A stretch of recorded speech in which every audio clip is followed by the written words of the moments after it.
icyo dusaba abantu ari abangaba bagenda n'amaguru kwishima nibyo umuntu akwiriye kwishima ko wasoje umwaka neza, ariko turabasaba kugira ngo bitwararike. Urabona ko barinjira mu muhanda, baragenda mu muhanda ari benshi, dufite ibikorwa bitandukanye, murabizi ko hari buze guturitswa ibishashi, abantu baraba baturutse impande n'impande. Icyo bisaba nuko umuntu yaba agenda n'amaguru afite icyo asabwa. Arasabwa kwambuka umuhanda neza, urabonamo abana bari kumwe n'ababyeyi. Umuntu najya kwambuka, nubwo hari aho turi kubafasha kwambuka muri izi nzira zagenewe abanyamaguru, ariko hari aho zitari. Icyo asabwa ni iki? Umuntu arasabwa kwambuka neza, akabanza akareba yitonze kugira ngo ataza kuba ari we wateza impanuka, biturutse ko n'ibinyabiziga ni byinshi. Abatwara ibinyabiziga rero by'umwihariko, abatwara ibinyabiziga by'umwihariko turabasaba kwitwara neza. Aya masaha hasigaye amasaha ageze kuri 5.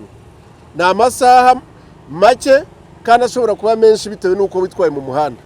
Ntabwo ari byiza ko umuntu niba atwaye imodoka, atwaye moto cyangwa se atwaye igare abangamira abandi basangiye umuhanda. Noneho aba yateza impanuka. Abantu ni benshi, ibinyabiziga ni byinshi, buri wese arasabwa kwitwararika. Abatwaye ibinyabiziga birinde gutwara abanyu ibisindisha. Abantu aho imiryango iri, abantu bishime, ntabwo tubuza abantu kunywa. Niba nyoye nashake umutwara, babandi bari gusangira. Niba harimo utanyoye namufashe kugira ngo abashe kugerayo amahoro. Ikindi, bari abantu batwara badafite za perimi.